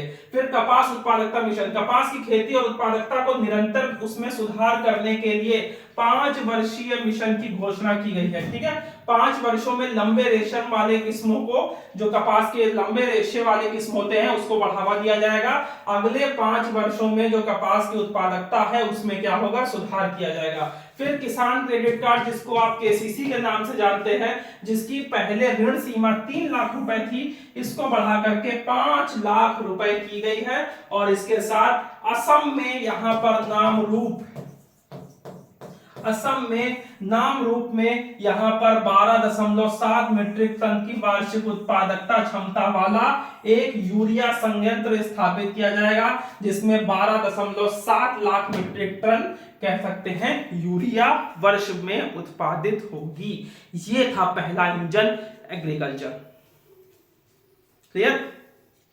कितनी बढ़िया तरीके से हमने पहले इंजन को समझा, कितना अच्छा हमने देखा कि क्या क्या चीजें हुई है। धन धान्य कृषि योजना हुई है, मुझे लगा रट जाना चाहिए, धन धान्य कृषि योजना, कृषि समृद्धि और लचीला निर्माण। दलहन में जिस प्रकार से आत्मनिर्भरता की बात की, सब्जी और फलों के लिए व्यापक कार्यक्रम लॉन्च किया गया है। बिहार में मखाना बोर्ड की स्टैब्लिशमेंट की गई है। राष्ट्रीय पैदावार, अब उपज उत्पादकता बढ़ेगी कैसे, जब आप बीज पैदा करेंगे तो बीजों की बात की गई है, मत्स्य की बात की गई है। उसके बाद किसान को ले लेने के लिए किसान क्रेडिट कार्ड जो कि 3 लाख था, भाई उसको बढ़ाइए, तो कब से 3 लाख चल रहा है, तो उसको बढ़ा करके 5 लाख कर दिया गया। और असम में एक यूरिया संयंत्र भी स्थापित करने की बात की गई है, कहां पर, नाम रूप में, जो कि लगभग एक वर्ष में 12.7 कहां दिखा है, 12.7 लाख मीट्रिक टन की वार्षिक उत्पादन क्षमता इसकी होगी। अब बात करते हैं दूसरे इंजन की। दूसरा इंजन क्या था, एमएसएमई, है ना। बात किया था पैरा एग्रीकल्चर, दूसरा एमएसएमई, तीसरा क्या था, इन्वेस्टमेंट, और चौथा क्या था, इंपोर्ट। ठीक, तो दूसरा इंजन कौन सा है, एमएसएमई। अब बात करते हैं एमएसएमई के बारे में। एमएसएमई का यहाँ पर, हाँ अब एमएसएमई में सबसे पहले तो उन्होंने एमएसएमई की डेफिनेशन ही बदल दी भाई साहब। निर्मला सीतारमण जी कह रहा हूं ना, इस बार के बजट में पूरा बहुत चीजें बदली हैं। एमएसएमई की यहाँ पर क्या हुआ, एक नया क्लासिफिकेशन हो गया एमएसएमई का। एमएसएमई की डेफिनेशन बदल गई है। पहले क्या था, पहले जो, अब एमएसएमई किस प्रकार से होते हैं कि इन्वेस्टमेंट के बेस पर हम देखते हैं, टर्नओवर के बेस पर देखते हैं, अर्थात एक निवेश के बेस पर एमएसएमई को डिस्क्राइब करते हैं और जितना उनको प्रॉफिट या कह सकते हैं लाभ के आधार पर हम क्या करते हैं, एमएसएमई को डिस्क्राइब करते हैं। तो यहाँ पर जो एम, पहला एम है माइक्रो एंटरप्राइजेस, यहाँ पर क्या था कि अगर वो 1 करोड़ रुपए इन्वेस्ट करते हैं तो वो क्या थे, वो थे माइक्रो एंटरप्राइजेस, और अगर वो 10 करोड़ इन्वेस्ट करते हैं तो वो स्मॉल थे, और अगर वो 50 इन्वेस्ट करते हैं तो वो क्या थे, मीडियम थे। अब इसको बदल दिया, क्या कर दिया, अब कर दिया 2.5, 25, 125, ठीक, ऐसे याद करिए। एमएसएमई पहला कौन सा है, पहला है इन्वेस्टमेंट, दूसरा कौन सा है, टर्नओवर, आईटी। एमएसएमई ऊपर लिखिए आईटी, आंख बंद करके। अब 2.5, ठीक है, अब कितना है, अब है 2.5, 25, 125, एक क्यों लिखा है, 2.5, 25, 125, एक बार बोलिए इन्वेस्टमेंट के बेस पर, 2.5, 25, 125, 2.5, 25, 125, ये क्या किया, इस बार रिवाइज किया है। जो पहले कितना था, पहले था 1, 10 और 50, इस बार कितना हो गया, 2.5, 25, 125, और जब प्रॉफिट की बात कर दे तब कितना कर दिया है, तब कर दिया है 10, 50 और 500, नहीं ये 100 है, पहले 100 था, 10, 100 और क्या हो गया है, 500 हो गया है। इस आधार पर उन्होंने एमएसएमई को क्या किया है, फिर से डिस्क्राइब किया है। पहले जो था 5 करोड़, 50 करोड़ और 250 करोड़ का जो प्रॉफिट था, इसको एक तरीके से कह सकते हैं दुगना कर दिया है। कितना कर दिया, 10 करोड़, 100 करोड़, 250 करोड़। वैसे यहां पर क्या किया, यहां पर लगभग 2.5 गुना कर दिया है, 1 करोड़ से 2.5 करोड़, 10 करोड़ से 25 करोड़, 50 करोड़ से 125 करोड़। याद अब आपको दोबारा नहीं करता, 2.5, 25, 125, 10, 100, 500, क्लियर, खत्म। चलिए अब हम आते हैं अपने टॉपिक पर, जहां पर हमने छोड़ा था। वो क्यों छोड़ा था, वो इसलिए छोड़ा था, वो इसलिए छोड़ा था क्योंकि यहां पर एमएसएमई का जो नया वर्गीकरण किया है वो मुझे आपको समझाना था, जो मैं समझा चुका हूं, ठीक है। इसके अलावा सूक्ष्म उद्यमों के लिए क्रेडिट कार्ड की बात की गई है, और ये क्रेडिट कार्ड उद्यम पोर्टल पर जो पंजीकृत सूक्ष्म उद्यम होंगे उनको 5 लाख रुपए तक की सीमा वाले क्या मिलेंगे, उनको क्रेडिट कार्ड मिलेंगे। क्या मिलेंगे, क्रेडिट कार्ड मिलेंगे। और किनको मिलेगा, ऐसे 10 लाख कस्टमाइज क्रेडिट कार्ड वितरित किए जाएंगे। 5 लाख रुपए तक के credit card, 10 lakh customise credit card, अर्थात 5 लाख लोगों को, 5 लाख जो उद्यम पोर्टल पर रजिस्टर्ड जो आपके कह सकते हैं स्मॉल इंटरप्राइजेस हैं, इनको 5 लाख रुपए का क्रेडिट कार्ड प्रोवाइड किया जाएगा। और ऐसी कितनों को प्रोवाइड किया जाएगा, तो 10 लाख कस्टमाइज क्रेडिट कार्ड प्रदान किए जाएंगे, ठीक है। उसके बाद स्टार्टअप के लिए निधियों का कोष बनाया गया है ना, 10,000 करोड़ रुपए के नए अंशदान के साथ एक कोष की स्थापना की गई है, ठीक है। ये कोई बहुत इंपॉर्टेंट नहीं है। इसके बाद देखिए, पहली बार उद्यमियों के लिए, महिला उद्यमियों के लिए बात की गई है, ध्यान से देखिएगा। 5 लाख महिलाओं, यहां पर याद रखिएगा, फीमेल, एससी और एसटी, केवल इनके लिए बात की गई है। पहले हमने देखा एमएसएमई का क्लासिफिकेशन किस हिसाब से किया गया, इसके बाद देखा कि एमएसएमई को क्रेडिट कार्ड दिया गया है। कितना क्रेडिट कार्ड दिया गया, 5 लाख रुपए तक का क्रेडिट कार्ड, और 10 लाख क्रेडिट कार्ड वितरित किए गए हैं जो कि उद्यम पोर्टल पर रजिस्टर्ड होंगे। इसके बाद बात की है फीमेल की, एससी एसटी की। इनको क्या कहा है, इनसे कहा है कि आपको क्या मिलेगा, 5 वर्षों के लिए 2 करोड़ रुपए तक का आपको लोन प्रोवाइड करने की बात की गई है। लेकिन किसको मिलेगा, फीमेल, एससी एंड एसटी को मिलेगा, ठीक है। ये घर के खर्चे के लिए नहीं मिलेगा, आपको इससे इंडस्ट्री डालनी है, ठीक है, आपको कोई इंटरप्राइजेस खोलने हैं। इसके बाद फुटवेयर और लेदर क्षेत्रों पर फोकस किया जाएगा, ठीक है। फुटवेयर और लेदर क्षेत्रों की क्या बढ़ाई जाएगी, इनका प्रोडक्शन बढ़ाया जाएगा, इनकी क्वालिटी बढ़ाई जाएगी और इनमें कॉम्पिटिटिवनेस की भावना को बढ़ाया जाएगा, जिससे क्या होगा, 22 लाख व्यक्तियों को क्या मिलेगा, रोजगार मिलेगा। और भारत क्या करेगा, भारत में भी क्या होगा, इस प्रकार से वो एक्सपोर्ट भी करेगा लेदर प्रोडक्ट को, ठीक है। कितना निर्यात लिखा है? 1.1 लाख करोड़ से अधिक का निर्यात होने की बात की गई है। और इसके साथ साथ खिलौना जो हम चाइना से मंगाते हैं, तो भारत को अब हमें वैश्विक खिलौना केंद्र बनाना होगा, जिससे में क्या होगा, आपको गुणवत्ता बढ़ाना पड़ेगा और क्या करना पड़ेगा, आपको नवाचार करना पड़ेगा। लेकिन कैसे बनाएंगे? तो ऐसे खिलौने बनाएंगे जो पर्यावरण के लिए अनुकूल होंगे। ठीक है, तो दूसरे इंजन की बात हम कर रहे हैं। दूसरा इंजन कौन सा है? इंडस्ट्री। और इस इंडस्ट्री में हमने क्या बात की? पहले एमएसएमई की बात की, उसके बाद हमने बताया कि क्रेडिट कार्ड दिया है। क्रेडिट कार्ड कितना दिया है?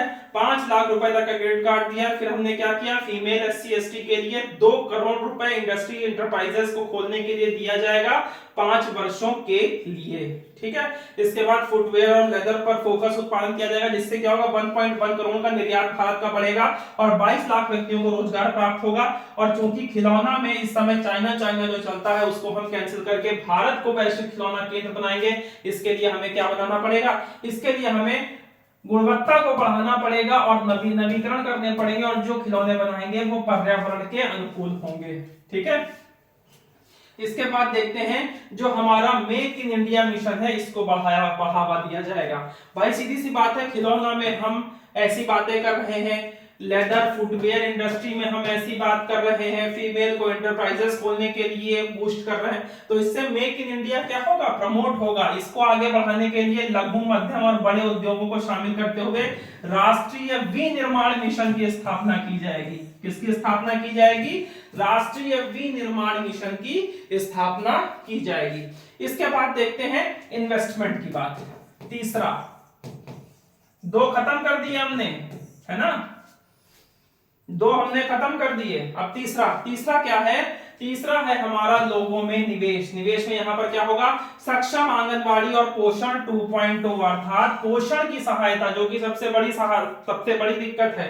तो पोषण संबंधी सहायता के लिए उनको क्या होगा? लागत मानदंडों को समुचित रूप से क्या किया जाएगा? बढ़ाया जाएगा। इसके अलावा अटल टिंकरिंग प्रयोगशालाएं खुली जाएंगी। ये क्या है अटल टिंकरिंग प्रयोगशालाएं? मैंने आपको पढ़ाया था करंट में, नीति आयोग स्टैब्लिश करता है कि नहीं करता है। और यहाँ पर स्टेम की बात की जाती है। What is stem? Stem is science, technology, engineering and maths. यहाँ पर किसको शामिल किया जाएगा?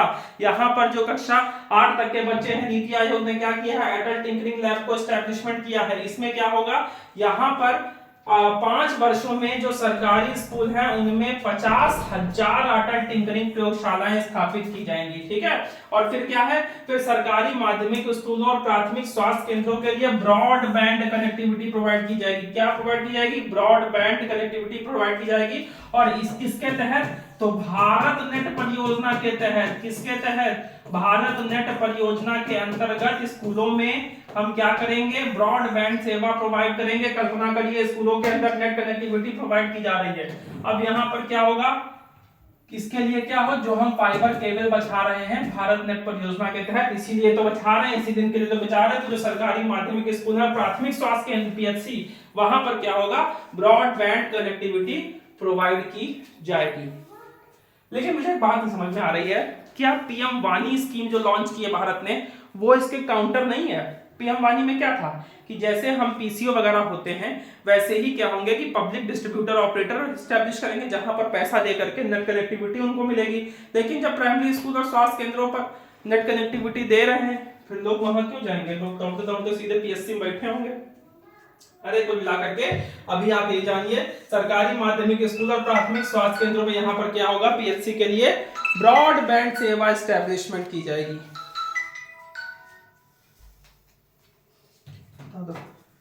ठीक है, इसके अलावा क्या होगा? इसके अलावा यहाँ पर भारतीय भाषा पुस्तक स्कीम लॉन्च की गई है। ये किसके लिए? स्कूल और उच्चतर शिक्षा के लिए। बहुत बढ़िया योजना है। यहाँ पर क्या है? यहाँ पर जो प्रमुख पुस्तकें होती हैं उनको भारतीय भाषा में डिजिटल रूप से उपलब्ध कराया जाएगा। किसके तहत? तो भारतीय भाषा पुस्तक स्कीम के तहत। लिखते जा रहे हैं आप लोग की नहीं लिखते जा रहे? Best to best pointer, best to best हम डिस्कस कर रहे हैं बजट के बारे में। इंपॉर्टेंट चीजें हैं ये। भारतीय भाषा पुस्तकालय। इतनी इजली तरीके से मुझे नहीं लगता है कि कहीं पर एक्सप्लेन होगा कि आपको 4 इंजन में से 2 इंजन आपके खत्म हो गए, 2 ही बचे हैं, जल्दी से वो भी खत्म करते हैं। ठीक है, अब उसके बाद राष्ट्रीय कौशल उत्कृष्टता केंद्र को स्थापित किया जाएगा। Make for India, make for the world. अब यहां पर शब्द को आप पकड़िए, make for India, make for the world, यानी जो हमारे व्यक्ति होंगे, जो हमारे कह सकते हैं जो काम करने वाले वर्ग होंगे, उनको इस प्रकार से कौशल प्रोवाइड किया जाएगा कि वो भारत के लिए नहीं बल्कि विश्व के लिए भी क्या हो, विश्व के लिए भी तैयार हो। अर्थात make for India, make for the world विनिर्माण के लिए हमारे युवाओं को आवश्यक कौशलों से सुसज्जित करने की बात की जाएगी। ठीक है, जिसके लिए वैश्विक विशेषज्ञता और 5 राष्ट्रीय कौशल उत्कृष्टता केंद्र स्थापित किए जाएंगे। कहने का मतलब है वैश्विक विशेषज्ञता उनको हासिल होगी, इसके लिए 5 नेशनल कौशल उत्कृष्टता केंद्र स्थापित किए जाएंगे। इसके अलावा आईआईटी में भी क्या होगा, क्षमता में विस्तार किया जा रहा है। 6500 और विद्यार्थियों के लिए शिक्षा सुगम बनाने के लिए 2014 के बाद शुरू किए गए 5 आईआईटी में क्या 5 जो आईआईटी हैं उनमें क्या होगा, अदर से इंफ्रास्ट्रक्चर भी प्रोवाइड किया जाएगा। और शिक्षा के लिए एआई में क्या होगा, निवेश उत्कृष्टता केंद्र स्थापित किए जाएंगे। 500 करोड़ रुपए के व्यय से शिक्षा के लिए एआई संबंधी एक उत्कृष्टता केंद्र स्थापित किया जाएगा। ठीक है, चिकित्सा में क्या किया है, तो जो मेडिकल कॉलेज होते हैं उनकी सीटों को बढ़ा दिया गया। क्यों, सीटें बढ़ेंगी, डॉक्टर मिलेंगे, तभी तो जाके पीएससी में जो डॉक्टरों की कमी उनको पूरा किया जाएगा। तो यहाँ पर क्या हुआ है, चिकित्सा के क्षेत्र में कि यहाँ पर क्या होगा, मेडिकल कॉलेज और अस्पतालों में 5 वर्षों में 75,000 और सीटें बढ़ाने के लक्ष्य की बातें की गई हैं और 10,000 अतिरिक्त सीटें बढ़ाई जाएंगी। इसमें बढ़ाई जाएंगी चिकित्सा में। कहां कहां गवर्नमेंट इन्वेस्ट कर रहा है। इसके बाद सभी जिला अस्पतालों में डे केयर सेंटर केंद्र स्थापित किए जाएंगे। अगले 3 वर्षों में सभी जिला अस्पताल जितने भी आपके कह सकते हैं डिस्ट्रिक्ट हॉस्पिटल होते हैं उसमें डे केयर कैंसर केंद्र स्थापित किए जाएंगे। अब आपको दूर दूर जाने की जरूरत नहीं है, जैसे कई जिले ऐसे होते हैं जहां पर नहीं होता है, फिर उन्हें मेन सेंटर में या फिर कह सकते हैं जो स्टेट की कैपिटल होती है वहां पर पहुंचना पड़ता है। लेकिन अब प्रत्येक जिला अस्पताल में डे केयर सेंटर स्थापित किए जाएंगे और 2025-26 में कुल 200 केंद्र स्थापित किए जाएंगे। ठीक है, फिर शहरी आजीविका सुदृढ़ीकरण, मैंने आपको एक बात बताई थी, अर्बन सेक्टर पर आपको क्या होगा, ध्यान देना पड़ेगा। अर्बन सेक्टर के लिए शहरी आजीविका सुदृढ़ीकरण बात की गई है। शहरी कामगारों को आमदनी बढ़ाने और स्थायी आजीविका पाने में सहायता करने के लिए सामाजिक आर्थिक उत्थान के लिए एक स्कीम की घोषणा की गई है जिसका नाम है शहरी आजीविका सुदृढ़ीकरण। इसके बाद क्या है, पीएम स्वनिधि।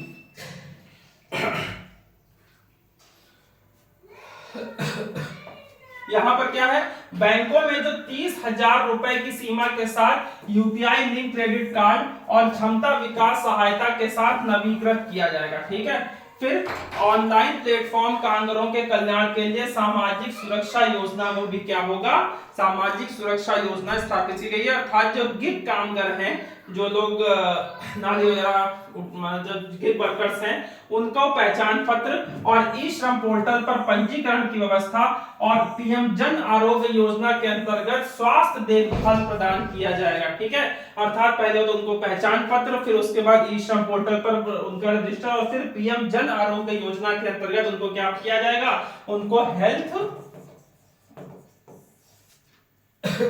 से जुड़ी हुई जो सुविधाएं हैं वो प्रदान की जाएंगी। ठीक है, तो ये सारा हमने देखा इन्वेस्टमेंट, लेकिन ये सारा इन्वेस्टमेंट किसमें था, ये सारा इन्वेस्टमेंट हमने देखा पब्लिक सेक्टर में। पब्लिक सेक्टर में क्या इन्वेस्टमेंट हुआ है उसको देखिए, तो आंगन पोषण के लिए आंगनवाड़ी पोषण, अटल टिंकरिंग लैब, सरकारी माध्यमिक स्कूलों में, प्राथमिक स्वास्थ्य केंद्रों में यहाँ पर क्या होगी, ब्रॉडबैंड कनेक्टिविटी होगी। और भारतीय में क्या कहते हैं, पुस्तक स्कीम लॉन्च की गई है, भारतीय भाषा पुस्तक स्कीम, और कौशल केंद्र स्थापित करने की बात की गई है, और चिकित्सा शिक्षा का विस्तार किया गया है, अर्थात वहां पर सीटें बढ़ाई गई हैं मेडिकल कॉलेजों में, है ना।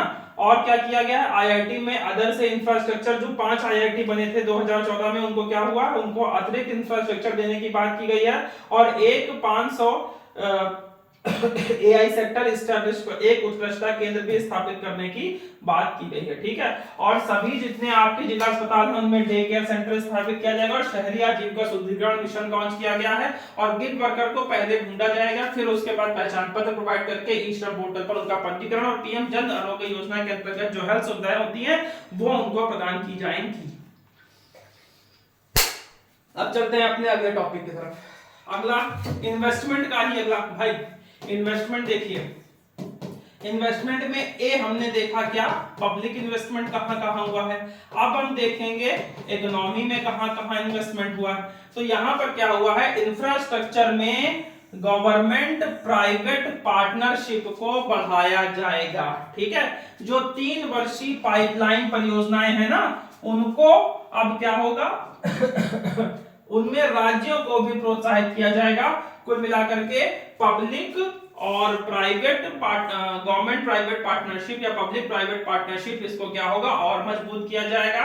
और यहां पर इंफ्रास्ट्रक्चर के लिए राज्यों को सहायता प्रदान की जाएगी। ठीक है, पूंजी व्यय और उनको प्रोत्साहन करने के लिए राज्यों को 50 वर्ष के लिए ब्याज मुक्त ऋण के लिए 1.5 लाख करोड़ रुपए के आवंटन का प्रस्ताव है। अर्थात अब स्टेट अगर इंफ्रास्ट्रक्चर में विकास करना चाहते हैं तो उन्हें 50 वर्ष के लिए ब्याज मुक्त ऋण मिलेगा।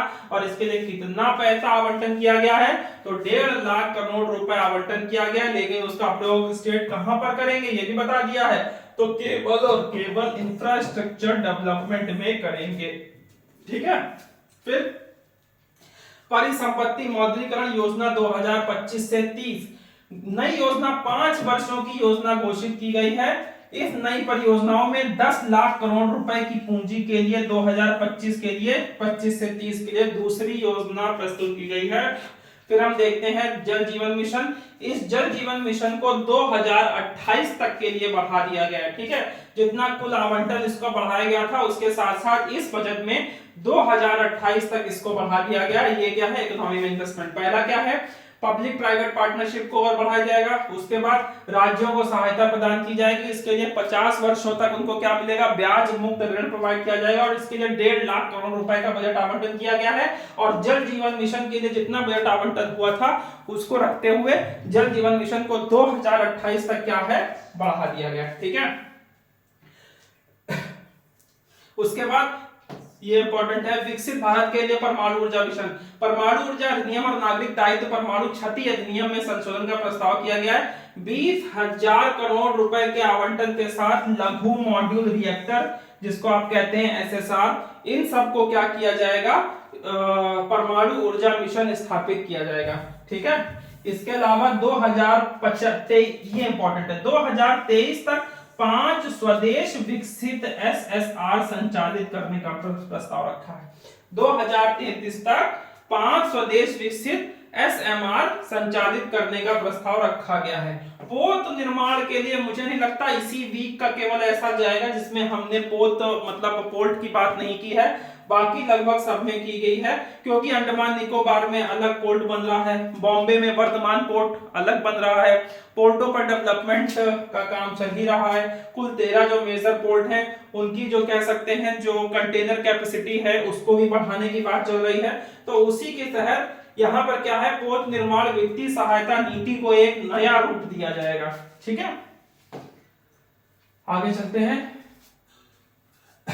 अधिक विशालकाय पोतों को अब संरचनात्मक और बता ही चुके हैं, वर्तमान पोर्ट कितना बड़ा पोर्ट बनाया जा रहा है, अंडमान निकोबार में कितना बड़ा पोर्ट बनाया जाएगा, तो उसके लिए बजट आवंटन किया गया है। फिर समुद्री विकास कोष 25,000 करोड़ रुपए के आवंटन के साथ समुद्री विकास कोष की स्थापना का प्रावधान किया गया है। अर्थात यहाँ पर क्या प्रावधान किया गया है, यहाँ पर समुद्री विकास, समुद्रों के विकास के लिए भी एक अलग से कोष एस्टैब्लिशमेंट कर दिया है, जिसमें लगभग 25,000 करोड़ रुपए का आवंटन किया गया है। इसमें सरकार 49% योगदान करेगी। कितना करेगी, सरकार का योगदान कितना होगा, 49% होगा, और शेष योगदान बंदरगाह और निजी क्षेत्र को करना होगा, अर्थात प्राइवेट क्षेत्र को करना होगा। ठीक है, तो समुद्री विकास कोष में 49% हिस्सेदारी गवर्नमेंट की होगी, और शेष जो बची होगी 51% यहाँ पर किसकी होगी, तो वो या तो निजी होगी या फिर कौन करेंगे, बंदरगाह करेंगे, और ये बनेगा क्या, समुद्री विकास कोष।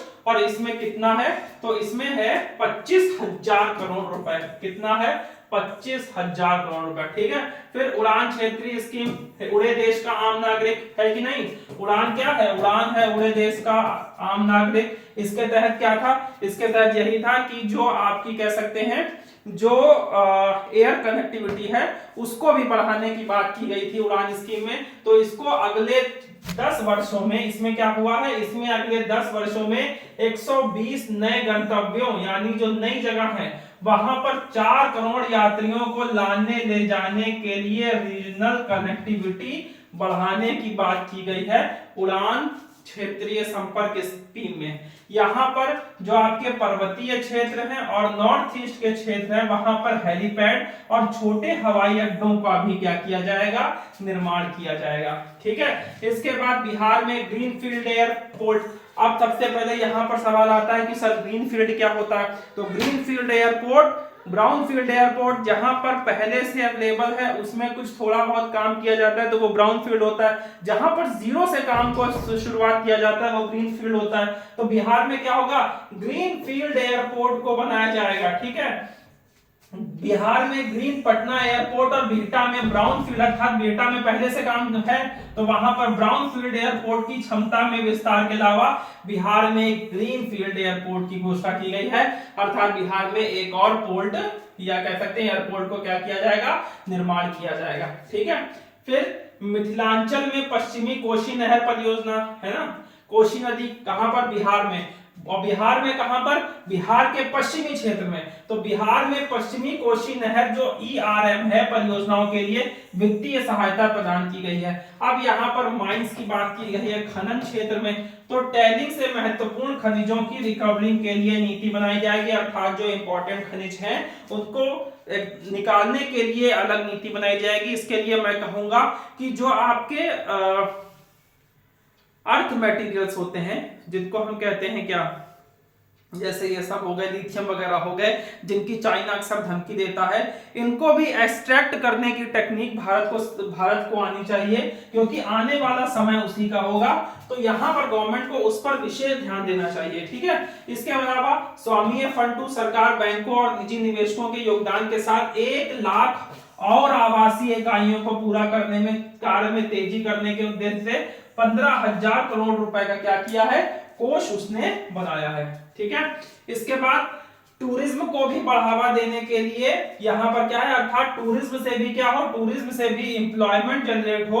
तो यहाँ पर राज्यों की भागीदारी से देश में 50 शीर्ष पर्यटन स्थल को विकसित किया जाएगा। इस पर्यटन स्थल से क्या होगा, पहले बात तो स्टेट की इकोनॉमी मजबूत होगी, उसके बाद सेकंड नंबर पर क्या होगा, सेकंड नंबर पर उस स्टेट के लोगों की एम्प्लॉयमेंट भी जनरेट होगी। तो यहाँ पर 50 शीर्ष पर्यटन स्थल को क्या किया जाएगा, विकसित किया जाएगा, जिससे भारत के बाहर से भी अगर कोई आता है वो इसको घूम सके यहाँ पर। इसके बाद नवाचार, इनोवेशन में क्या इन्वेस्टमेंट किया जाएगा, इस पे बात करते हैं। हाँ, ये लास्ट है। इसके बाद हम चौथे और लास्ट इंजन की बात करेंगे। चौथा और लास्ट इंजन क्या है, वो है निर्यात। ठीक है, क्या है, निर्यात।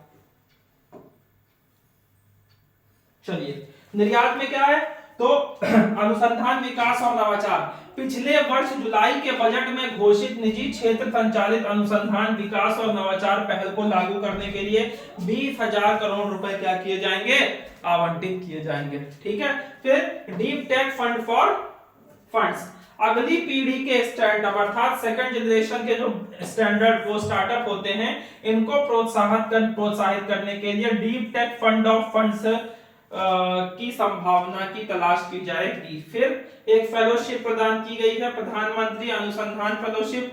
बढ़ी हुई वित्तीय सहायता के साथ IIT और IIS में क्या होगा कि प्रौद्योगिकी अनुसंधान के लिए, अर्थात जो कह सकते हैं जो टेक्नोलॉजी रिसर्च होती है उनके लिए 10,000 रुपए का फेलोशिप प्रदान किया जाएगा। मेरे हिसाब से इसको बढ़ाना चाहिए था, कम है। फिर फसल जर्म प्लांट्स के लिए जीन बैंक, भावी खाद्य और पोषण सुरक्षा के लिए 10 लाख जर्म प्लाज्म साइन के साथ दूसरा जीन बैंक यहाँ पर क्या किया जाएगा, स्थापित किया जाएगा।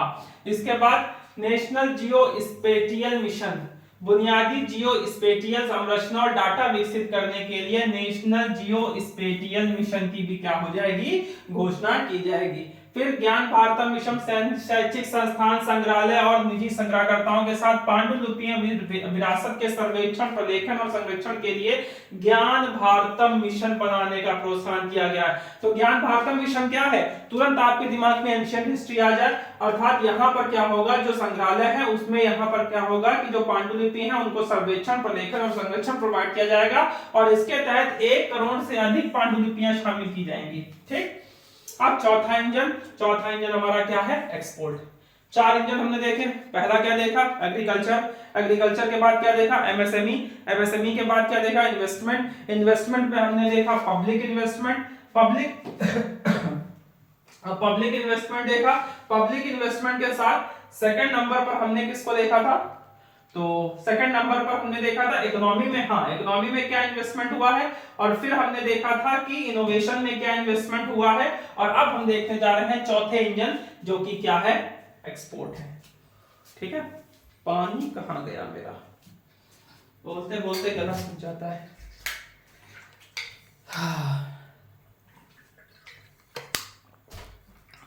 ठीक है। चौथा क्या है चौथा है निर्यात। निर्यात यहां पर क्या है, तो यहां पर निर्यात में यहां पर क्या है, तो निर्यात संवर्धन मिशन घोषित किया गया है। यहां पर वाणिज्यिक मंत्रालय जो एमएसएमई है और वित्त मंत्रालय दोनों एक साथ मिलकर के निर्यात संवर्धन मिशन एस्टैब्लिश करेंगे। यहां पर कौन, एमएसएमई और गवर्नमेंट दोनों मिलकर के क्या करेंगे, निर्यात संवर्धन मिशन स्थापित करेंगे। इसके तहत अलग अलग क्षेत्रों और मंत्रालयों के लिए लक्ष्य तय किया जाएगा। भारत ट्रेडनेट व्यापार प्रलेखन और वित्त पोषण समाधानों के लिए संयुक्त मंच के रूप में अंतरराष्ट्रीय व्यापार के लिए भारत ट्रेडनेट स्थापित किया जाएगा। ठीक है। फिर जीसीसी के लिए राष्ट्रीय रूपरेखा, उभरते टियर 2 शहरों में वैश्विक क्षमता केंद्रों को प्रोत्साहन देने के लिए राज्यों के मार्गदर्शक के रूप में राष्ट्रीय रूपरेखा यहाँ पर क्या की जाएगी, तैयार की जाएगी। अब ये इंजन चलेगा कैसे, 4 इंजन हमने देखे।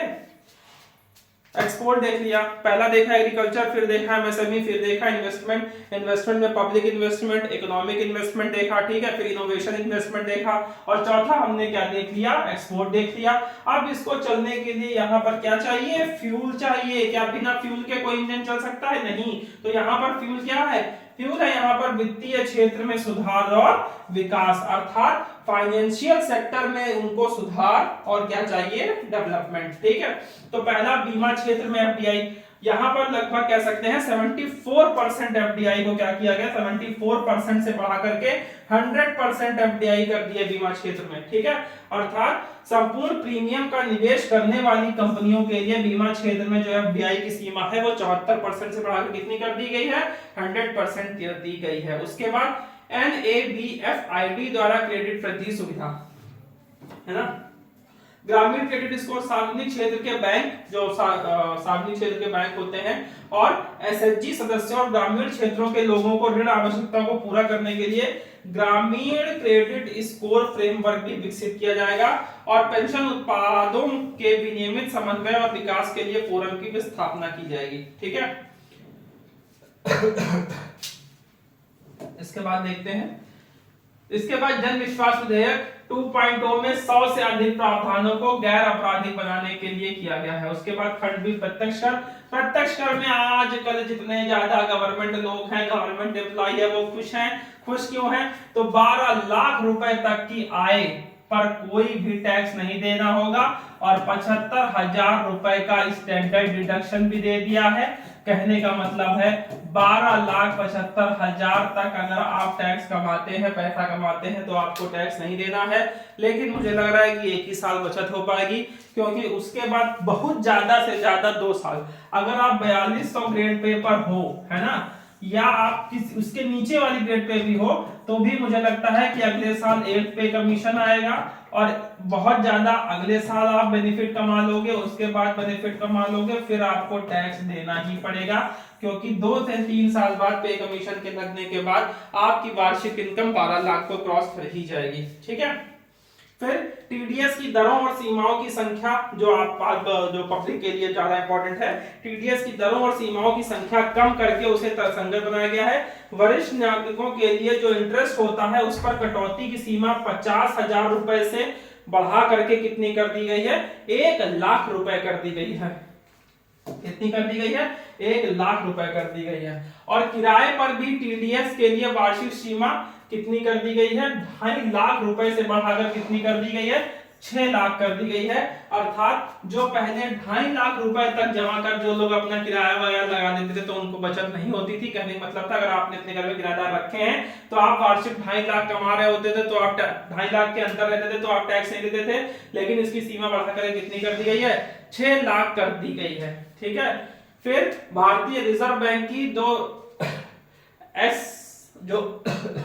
LRS के अंतर्गत धन प्रेषणों पर टीसीएस की जो सीमा को 7 लाख रुपए से बढ़ाकर कितना कर दिया गया है, 10 लाख कर दिया गया है। फिर बोझ को कैसे कम किया गया, तो छोटे धर्मार्थ न्यासों, अर्थात सीधी सी बात है जो छोटे छोटे नहीं जो रीजनल इंस्टीट्यूशंस होते हैं उनकी जो पंजीकृत अवधि थी, जो उनको हर 5 साल बाद फिर उन्हें क्या करना था, पंजीकृत कराना पड़ता था, उनको 5 साल से 10 वर्ष कर ऐसी संस्थाओं के अनुपालन संबंधी बोझ को क्या कर दिया गया, कम कर दिया गया। ठीक है।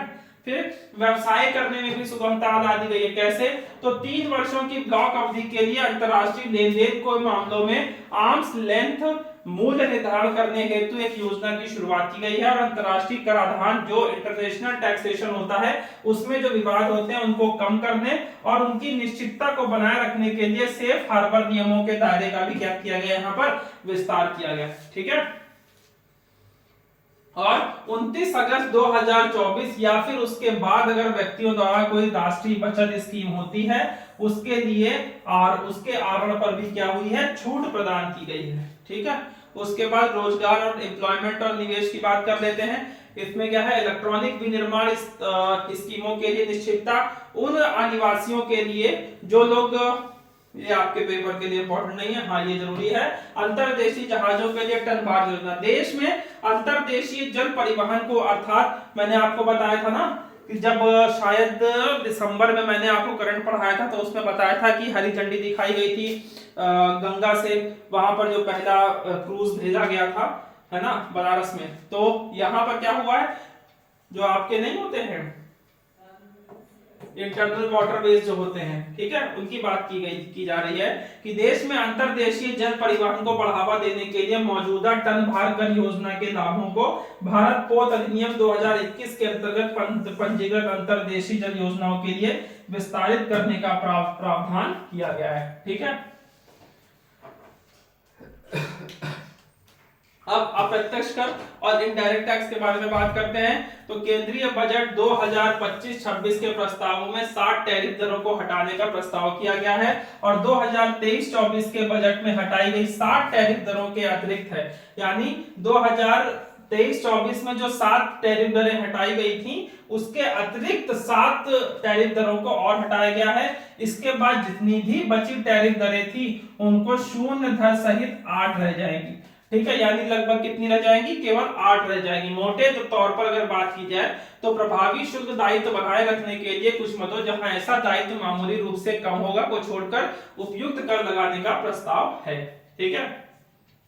अब यहां पर बात करते हैं कि घरेलू निर्माण और जो ग्रॉस वैल्यू एडिशन होता है, जो मूल्यवर्धन को सहायता, किन किन चीजों को सहायता प्रदान की गई है। तो महत्वपूर्ण खनिज जैसे cobalt powder, lithium ion battery के अवशिष्ट, लेड, जिंक और 12 अन्य महत्वपूर्ण खनिजों पर क्या हुई है, इन पर सीमा शुल्क में छूट प्रदान की गई है। इंपॉर्टेंट है, सीमा शुल्क में क्या की गई, छूट प्रदान की गई है। फिर वस्त्र पे बात करें तो घरेलू तकनीकी वस्त्र उत्पादों को क्या किया गया, बढ़ावा दिया गया है। 2 अन्य प्रकार के शटल रहित करघों वाली टेक्सटाइल मशीनरी सीमा शुल्क से भी क्या किया गया, इसको मुक्त रखा गया है। और बुने हुए वस्त्रों पर 10% या 20% के सीमा शुल्क को संशोधित करके 20% अथवा 115 रुपए प्रति किलोग्राम से जो भी अधिक होगा उसको वसूलने का काम किया गया है। किसमें? वस्त्र में हमने देख लिया। अब बात करते हैं इलेक्ट्रॉनिक में। तो इलेक्ट्रॉनिक में जो आपके फ्लैट पैनल और डिस्प्ले होते हैं और बुनियादी सीमा, उन पर बुनियादी सीमा शुल्क 10% से बढ़ा करके 20% कर दिया गया है। इसका मतलब अब आपको फ्लैट पैनल कैसे मिलेंगे? महंगे मिलेंगे। ओपन सेल्स और अन्य घटकों पर बुनियादी सीमा शुल्क घटाकर कितना कर दिया गया है? 5% करने की बात की गई है। ठीक है, अब बात करते हैं लिथियम आयन बैटरी की। तो इलेक्ट्रॉनिक वाहनों के लिए बहुत इंपॉर्टेंट है लिथियम। ठीक है, इसके विनिर्माण के लिए 35 अतिरिक्त पूंजीगत वस्तुएं और मोबाइल फोन बैटरी विनिर्माण हेतु 28 अतिरिक्त पूंजीगत वस्तुओं पर क्या की गई है? छूट प्रदान की गई है। लिथियम पर छूट से क्या होगा? इलेक्ट्रॉनिक वाहन भी क्या होंगे? सस्ते होंगे, क्योंकि इलेक्ट्रॉनिक वाहनों में ज्यादातर पैसा बैटरी में जाता है और बैटरी की कॉस्ट कम होगी तो बाद में क्या होगी? बाद में ईवी गाड़ी भी सस्ती मिलेगी, जिससे एनवायरनमेंट को क्या होगा? एनवायरनमेंट को भी लाभ होगा। फिर पौध परिवहन क्षेत्र, पौध निर्माण में कच्चे माल, उपभोग और ऊर्जा अगले 10 वर्षों तक बुनियादी सीमा शुल्क से क्या होगी? छूट। अर्थात जो छोटे छोटे प्रोडक्ट होते हैं उनमें क्या है? अगले 10 वर्षों तक छूट प्रदान की गई है। ठीक है, पुराने पौधों के लिए भी इसी प्रकार की छूट रहेगी। दूरसंचार के लिए ग्रेट ईथरनेट स्विच पर बुनियादी सीमा शुल्क 20% से घटाकर कितना कर दिया गया है? 10% कर दिया गया है। चमड़े की वस्तु वेट ब्लू लेदर पर बुनियादी सीमा शुल्क इससे अच्छा है। सीमा शुल्क हम कर रहे हैं, आपको समझ में सीधी सी बात, नो बकवास। तुझा क्या क्या चीज सस्ती हो रही है, क्या चीज महंगी हो रही है, क्लास को खत्म करते हैं।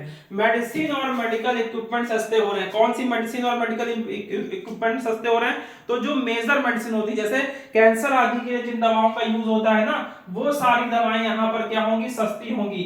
ईवी मोबाइल एंड टेक्नोलॉजी सस्ती होगी। क्यों सस्ती होगी? क्योंकि मैंने बताया लिथियम पर प्रोडक्टिविटी क्या हो रही है? कम होने जा रही है। Electronic and renewable energy, solar panel वगैरह क्या होंगे? सस्ते होंगे। टूरिज्म और हॉस्पिटैलिटी भी क्या होगी? सस्ती होगी। मैराइन फिशरीज भी सस्ती होगी। शिप बिल्डिंग इंडस्ट्री सस्ती होगी। क्यों? क्योंकि पुराने नए जो होंगे वो भी उनमें भी टैक्स रिलैक्सेशन दिया गया है, और जो पुराने जहाज होंगे उनमें भी टैक्स रिलैक्सेशन दिया गया है। और क्रिटिकल मिनरल और बैटरी मैन्युफैक्चरिंग, क्योंकि ये भी लिथियम से रिलेटेड है, तो ये भी क्या होगा? सस्ता होगा। और लेदर और टेक्सटाइल इंडस्ट्री भी क्या होगी? सस्ती होगी। महंगा क्या होगा? तो फ्लैट पैनल महंगा होगा और निटेड फैब्रिक्स भी क्या होंगे? यहाँ पर महंगे होंगे। ये था हमारा बजट जो निर्मला सीतारमण जी ने संसद में प्रस्तुत किया था। तो उम्मीद है पूरा बजट का सेशन आपको अच्छा लगा होगा। तो चैनल को लाइक, सब्सक्राइब, शेयर करिए अगर आप नए हैं, और चैनल पर जुड़े रहिए, बने रहिए। आप आज के लिए इतना ही। Thank you very much.